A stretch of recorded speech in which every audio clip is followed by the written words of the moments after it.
حضرت امام حسن سے آ کے وظیفہ پوچھا، اس شخص نے کہا حضور اولاد کوئی نہیں تو وظیفہ بتایا، تو آپ نے فرمایا استغفار پڑھا کر، کیا کر؟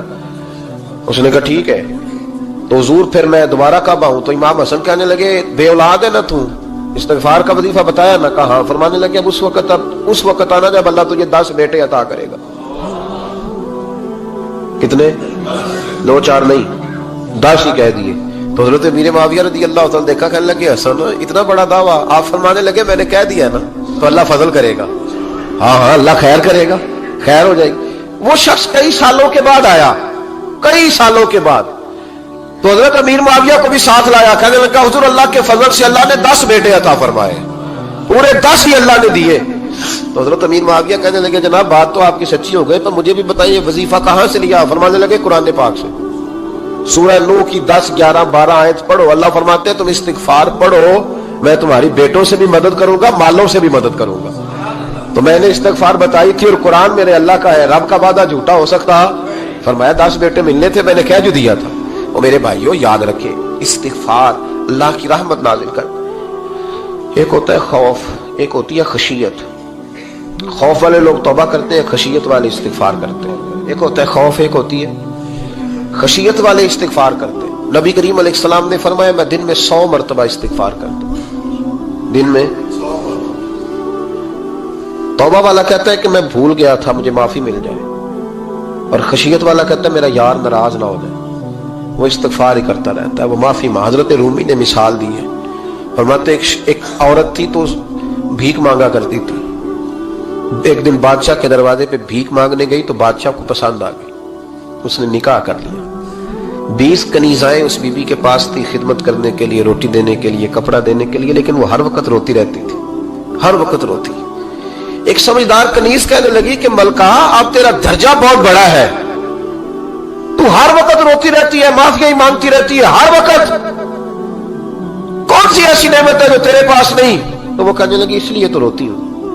کیا مانا؟ کہنے لگی اس لیے روتی ہوں کہ میں اس قابل نہیں تھی جو مجھے مل گیا، کہیں میرے سر کا سائیں ناراض نہ ہو جائے، وہ کہیں بگڑ نہ جائے، مجھے پتا ہے کہ میں کیا تھی اور مجھے کہاں تک پہنچا دیا، میں روتی اس لیے ہوں کہ کبھی کہیں وہ ناراض۔ حضرت عمر اس لیے روتے تھے کہ کہیں مصطفیٰ ناراض نہ ہو جائے، حضرت ابو بکر اس لیے تڑپتے تھے کہ کہیں اللہ کا فضل روٹھ نہ جائے۔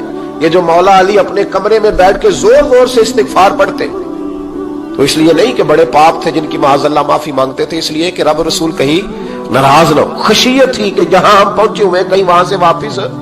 استغفار بندے کی اللہ سے صلح کرا دیتا ہے، بندے کی رب سے صلح ہو جاتی ہے جب استغفار۔ دیکھیں نا بڑی سادی سی بات ہے کہ 2 بھائی ناراض ہو تو بڑا کہتا ہے اس نے میری بے ادبی بڑی کی، تو چھوٹا اگر پاس آ جائے اور پیر پکڑ لے کہ چل یار معاف کر دے، تیرا بھائی نہیں۔ پتہ کیا ہوتا ہے؟ صرف معافی نہیں ملتی، ہاں صرف معافی نہیں، چھوٹے نے بے ادبی کر دی، بڑے کو تکلیف ہوئی، بات جب آگے بڑھی نا تو بڑے نے شکوہ کیا، جب لوگوں نے چھوٹے کو سمجھایا تو چھوٹا جب معافی مانگتا، ادھر دیکھو میری طرف، جب چھوٹا معافی مانگتا ہے نا اٹھ کے جاتا ہے اور بڑے کے پیر پکڑتا ہے تو میرا معاف نہیں کرتا، بڑا رو بھی پڑتا ہے، بڑا رو بھی پڑتا ہے، اور وہ کہتا ہے کہ وہ میں اور تم اماں کے پاس اکٹھے بیٹھتے، ایک باپ کی موٹر سائیکل پہ اکٹھے بیٹھتے، تو تیرا اور میرا رشتہ یار تو نے یہ کیوں؟ وہ جو آنسو نکلتے ہیں نا وہ درد ہوتا ہے، وہ کیف ہوتا ہے، وہ سوز ہوتا ہے، وہ لذت ہوتی ہے، وہ پیار ہوتا ہے۔ رب کہتا ہے تو معافی مانگ، انہو کان غفارا، تو معافی مانگ، میں تجھے معاف بھی کروں گا، تیرے اوپر رحمت بھی فرماؤں گا، تیرے اوپر کرم نوازی بھی کروں گا، تجھے نواز دوں گا، تجھے عطا کروں گا۔ حضرت موسیٰ کلیم اللہ علیہ السلام کا زمانہ مبارکہ تھا، قحط پڑ گیا، بارش نہیں ہوتی۔ ہم لوگ نا اب تو خیر ہمارے پاکستان میں تو ٹیبل ٹاک ہوتی ہے، ٹاک شو ہوتے ہیں، ہمارے ہاں تو پتہ کیا جاتا ہے کہ بارش ہو کیوں نہیں رہی، پھر اس پہ یہ ہوتا ہے کہ دھواں بڑا چڑھ گیا ہے، حالات بڑے خراب ہیں، فلاں ایسے ہو گیا قحط کا۔ ہم تو اسباب تلاش کرتے رہتے ہیں نا جی، پھوک بہت زیادہ ہے، فلاں چیز ایسے ہے، فلاں چیز ایسے ہے، ہم تو یہ تلاش کرتے رہتے ہیں۔ وہ لوگ یوں نہیں کرتے تھے، وہ سیدھے جا کے مصلوں پہ بیٹھتے تھے، اس لیے کہ وہ کہتے تھے جب رب چاہتا ہے تو پھر کوئی چیز کسی چیز کو روک سکتی، وہ سیدھے مصلے پہ بیٹھتے۔ اعلیٰ حضرت فاضل بریلوی رحمۃ اللہ علیہ کے پاس ایک مولانا محمد حسین آئے، وہ فلکیات کے بڑے ماہر تھے، تو اعلیٰ حضرت نے فرمایا ذرا ستاروں کا حساب لگا کے دکھاؤ بارش کب ہوگی؟ کہنے لگا پورا مہینہ تو نہیں ہوگی۔ تو اعلیٰ حضرت رحمۃ اللہ علیہ فرمانے لگے کہو کہ میرا علم کہتا ہے مہینہ نہیں ہوگی، اللہ چاہے تو ابھی ہو سکتی ہے۔ کہنے لگا جی وہ تو ٹھیک ہے پر میرا علم، وہ جیسے روز لوگوں نے پیر نیٹ ٹو شہنشاہ صاحب نہیں کھولے ہوتے کہ بارش کب آئے گی، اور اس کی طرف نہ دیکھ، مسلح پہ بیٹھ، مہربانی کر مسلح پہ بیٹھ، اللہ کی بارگاہ میں حاضر ہو، اس سے معافی مانگ، اسے منا تاکہ وہ رحمت کی بارش۔ کہنے لگا جی میرا علم کہتا ہے، تو اعلیٰ حضرت فرمانے لگے پھر وہی بات، تو کہہ اللہ چاہے تو بارش ابھی، لیکن یہ جو اڑ گئے ہیں نا بیچارے، یہ اڑ ہی گئے ہیں، یہ جہاں الجھ گئے ہیں وہاں یہ لوگ الجھ گئے، اللہ ہمیں الجھنے سے محفوظ فرمائے۔ تو اعلیٰ حضرت اٹھے تو فرمایا ٹائم کیا ہوا ہے گھڑی پہ؟ کہنے لگا جی 12۔ تو اعلیٰ حضرت نے گھڑی گھمائی، اب کیا بج گیا؟ کہنے لگا 4 بج گئے۔ فرمانے لگے بج گئے نا 4؟ کہنے لگا جی آپ نے گھڑی گھما جو دی ہے۔ فرمانے لگے اللہ بھی جب چاہے تو ستارے گھما دیتا ہے، اللہ بھی ستارے گھما دیتا ہے بارش۔ کہنے لگا جی وہ تو ٹھیک ہے پر مہینہ نہیں ہو سکتی، اڑا ہوا بندہ اس کا کوئی علاج ہے جو اڑ جو جائے، اس کے لیے قرآن کہتا ہے وَإِذَا خَاطَبَهُمُ الْجَاهِلُونَ قَالُوا سَلَامًا، اسے سلوٹ کرو دور سے، اسے کہو تو جان اور تیرا۔ کہنے لگا جی ہو نہیں سکتی پورا مہینہ۔ فرمانے لگے یار تو جا اپنا کام کر۔ وہ شخص کہتا ہے میں نے دروازہ کھولا اعلیٰ حضرت کا، کمرے سے باہر نکلا تو تیز بارش ہو رہی، واپس آیا تو میں نے کہا احمد رضا یہ عقیدہ کہاں سے لیا ہے؟ فرمایا دروازہ مصطفیٰ سے لیا ہے صلی اللہ علیہ وسلم۔ تو یاد رکھیں کہ اللہ کو منانا چاہیے، استغفار کرنا چاہیے، اس کی برکات۔ حضرت موسیٰ ساری قوم کو لے کے نکل گئے۔ آؤ بھائی میدان میں اللہ کی بارگاہ میں استغفار کریں اور بارش کا سوال کریں، بارش مانگے۔ جب باہر نکلے دیر تک دعائیں ہوتی رہیں تو حضرت موسیٰ علیہ السلام کو رب کریم نے وحی فرمائی کہ موسیٰ آپ کی قوم میں نے ایک شخص ہے جس کو 40 سال ہو گئے نافرمانی کرتے، اس نے رب سے صلح نہیں کی۔ کتنے لوگ ہیں؟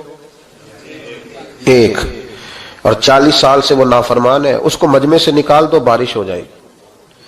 اگر ایک گناہگار کی وجہ سے بارش رک جاتی ہے، اور جہاں دروازے کھلے ہوئے ہوں، جہاں تنہائیاں خوفناک ہوں، اور جہاں تباہی اتری ہوئی ہو، اور جہاں لوگ کروڑوں روپیہ مال ہڑپ کر گئے ہوں، اور جہاں علماء کو ہتھ کڑیاں لگا کے ٹھنڈی زمینوں پہ لٹا دیا جائے اور قوم کہہ رہی ہو اچھا ہوا اچھا ہوا، اور لوگ پھبتیاں اڑا رہے ہوں، مذاق کر رہے ہوں، تو پھر اس قوم پہ کس طرح کر کے فضل الہی۔ اور یہ مولوی کا معاملہ نہیں، یہ تو ممبر رسول کا معاملہ ہے۔ میرے مصطفیٰ نے یہ نہیں کہا پیر میرا وارث ہے، حضور نے فرمایا عالم میرے دین کے وارث ہے۔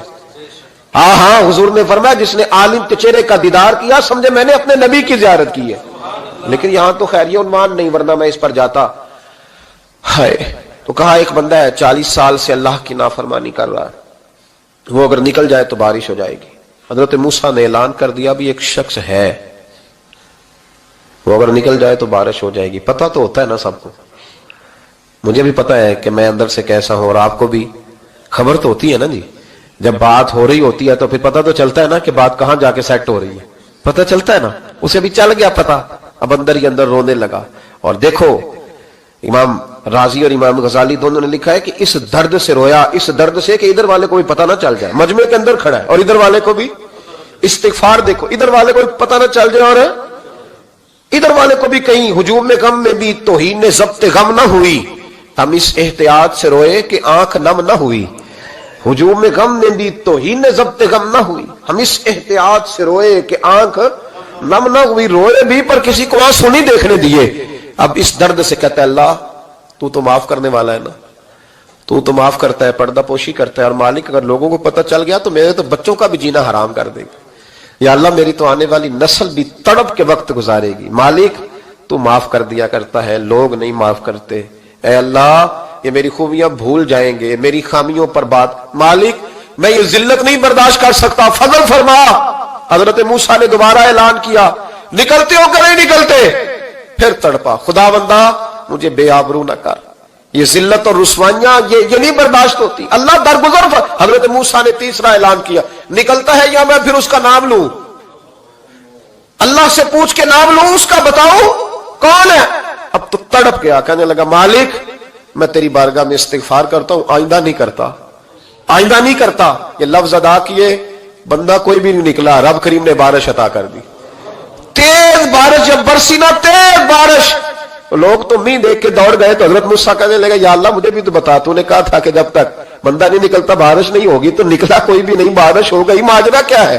تو رب کریم نے فرمایا موسیٰ بس اس نے مجھ سے صلح کر لی، اس نے مجھ سے صلح کر لی. اور امام غزالی نے لفظ لکھے, حضرت موسیٰ نے پوچھا, حالانکہ اللہ اپنے نبیوں کو غیب کے خزانے دیتا ہے, پوچھا کہ اے اللہ مجھے اس کا نام بتا دے. تو رب کریم نے فرمایا موسیٰ جب گناہگار تھا تب نہیں کسی کو بتایا, جب پاپی تھا تب نہیں بتایا, جب مجرم تھا تب نہیں بتایا, اب کیسے بتا دوں؟ فرمایا اس کی میری صلح ہو گئی ہے. اور فرمایا جو بارش نہیں نہ ہو رہی تھی وہ بھی اس کی وجہ سے نہیں ہو رہی تھی, اب جو ہوئی ہے نا تو یہ بھی اسی کی وجہ سے ہوئی ہے. یہ بارش اب جو ہوئی ہے تو یہ بھی یہ اس گناہگار کے سبب سے. اپنی راتیں اللہ کے ساتھ گزارے, مصلی پہ بیٹھے. میرے صاحب رحمۃ اللہ علیہ سے جب کو کہتا نا کہ بڑا پریشان ہوں تو کچھ بتائیں, تو فرماتے آج رات مصلی پہ بیٹھ کے اپنے رب سے بات کرنا, میں بھی بات کروں. بندوں کو دکھ بتانے سے عزت میں کمی آتی ہے, اور اگر اللہ کو بندہ اپنے دکھ بتائے تو اللہ عزتیں بڑھا دیتا ہے. ترمذی شریف کی حدیث ہے, نبی پاک علیہ السلام نے فرمایا اگر تو دنیا داروں کو دکھ بتائے گا تو اللہ تجھے غنی نہیں کرے گا, اور اگر تو اپنے رب کو بتائے گا تو اللہ بڑی جلدی تجھے دنیا سے بے نیاز کر دے گا. تجھے لوگوں کی ضرورت نہیں رہے گی. استغفار کریں, کثرت سے کریں, ذوق سے کریں, مصلی آباد رکھیں. ہر شے دیکھو نا, جس طرح کھانے کی میز آباد رہتی ہے, بستر آباد رہتا ہے, ہمارے دیگر معاملات, اگر مصلی نہ آباد رہے تو روح بے چین رہتی ہے, طبیعت بے قرار رہتی ہے. انسان, میں نے دیکھا ہے بڑے بڑے سمجھدار لوگ پاگلوں جیسی زندگی گزار رہے ہیں, بولتے جا رہے ہیں, بولتے جا رہے ہیں, بولتے جا رہے ہیں, ایسے کسی کو کوئی خبر کہ 6 فون اٹھائے ہوئے ہیں, ایسے جیسے ڈسٹرب ہو گئے مینٹلی طور پر. وجہ کیا ہے کہ ان سے جان نہیں چھڑاتے. کبھی سارے موبائل بند کر کے نا, سارے بچے ہر چیز سائڈ پہ کر کے مصلی پہ بھی آنا چاہیے. اور مالک تو بڑا ہی کریم ہے, اللہ تو بڑے کنز المال کی حدیث سنا کے بعد سمیٹتا ہوں. نبی پاک صلی اللہ تعالی وسلم فرماتے ایک شخص تھا بنی اسرائیل میں, بڑا مالدار تھا, تو پھر اس پہ غربت آ گئی. جب غربت آئی تو رو پڑا, کہنے لگا اے اللہ میں غریب ہو گیا ہوں, میری مدد فرما, میں نے بڑی نافرمانی کی ہے تیری. مالدار جب تھا تو بڑی موج کر, یا اللہ میں نے بڑی اب نہیں کروں گا, مجھے اس غربت سے نکال. تو اللہ نے فرشتوں سے کہا کہ دے دو جو مانگتا ہے. تو فرشتے کہنے لگے یا اللہ یہ توبہ کر کے نہیں آیا, ڈر کے نہیں آیا, یہ تو الجھ گیا تب آیا ہے. یہ تجھ سے ڈر کے ہوتا ہے نا ایسے کہ لوگ اللہ سے نہیں ڈرتے جتنا غربتوں سے معاذ اللہ ڈرتے ہیں. یا اللہ یہ تو وہ الجھ گیا تب آیا. تو اللہ نے فرمایا پتہ مجھے بھی ہے, لیکن آ تو گیا ہے نا, چلو دے دو. تو کہا یا اللہ اگر دے دیا تو دوبارہ نہیں آئے گا. فرمایا اس کا بھی مجھے پتا ہے, تم دے دو. اسے دے دیا. جب دولت مل گئی نا تو کہنے لگا اوہو وہ تو میں نے اس طریقہ سے استعمال کیا اس لیے کامیاب ہو گیا. پھر کچھ وقت گزرا تو پھر الجھ گیا, پھر قرضے چڑھ گئے, پھر سارے علاج کہنے لگا یا اللہ اب نہیں کرتا, اب معاف کر دے. 70 دفعہ توبہ کی اور 70 دفعہ توڑی. حبیب کریم فرماتے ایک دن بستر پہ تھا, آسانی تھی, 70 دفعہ فرشتوں نے کہا یا اللہ یہ جھوٹا ہے, جھوٹ بولتا ہے, یہ تو غربت ہے, یہ تو تیری بارگاہ میں آیا ورنہ کبھی نہ آتا, بیمار ہوا ہے تو آیا, اس کا تو بچہ بیمار ہوا ہے تو آیا ورنہ کبھی نہ آتا. 70 دفعہ توبہ توڑی. ایک دن رات کو بستر پہ لیٹا تھا, دولتیں بھی تھی, آسانیاں بھی تھی, دل میں خیال آیا میں کتنا جھوٹا ہوں, جب الجھ جاتا ہوں تو اس کے دروازے پہ جاتا ہوں اور وہ کتنا کریم ہے, مجھے خالی نہیں لوٹاتا. تڑپ اٹھا, آنسو نکل گئے, اٹھ کے مصلی پہ کھڑا ہوا تو رب کریم نے فرشتوں سے فرمایا کھول کے دیکھو دروازے, آج یہ غربت کی وجہ سے نہیں آیا, آج میرا بن کے آیا ہے. تو یا اللہ پہلے تو دولت دیتا تھا, آج کیا دے گا؟ تو محبوب فرماتے اللہ فرماتے ہم نے اسے بغیر حساب کتاب جنت عطا کروں گا. استغفار کریں, اس کے حضور حاضری دیں. جس طرح سارا کچھ چھوڑ چھاڑ کے لوگ کہتے ہیں کہ 1 مہینہ میں نے کسی سیاحتی مقام پہ رہنا ہے, میں نے اب کسی ٹھنڈے علاقے میں چلے جانا ہے, برف باری دیکھنی ہے, سیر کرنی ہے, 10 دن کی چھٹیاں وہاں گزارنی ہے. چلو 7 چھٹیاں وہاں گزار لو, 3 دن اپنے اللہ کے ساتھ گزارو, روزے رکھو, دن کو رات کو قرآن شریف پڑھو, تلاوت, کچھ وقت دو اللہ کے ساتھ. حضور پر درود و سلام بھیجنے کے لیے, نبی پاک کی نعت کے لیے, اذکار کے لیے, بزرگوں کے لیے, پھر دیکھنا اللہ روح کو کتنا سکون دیتا ہے. آخر دعوانا الحمدللہ رب العالمین.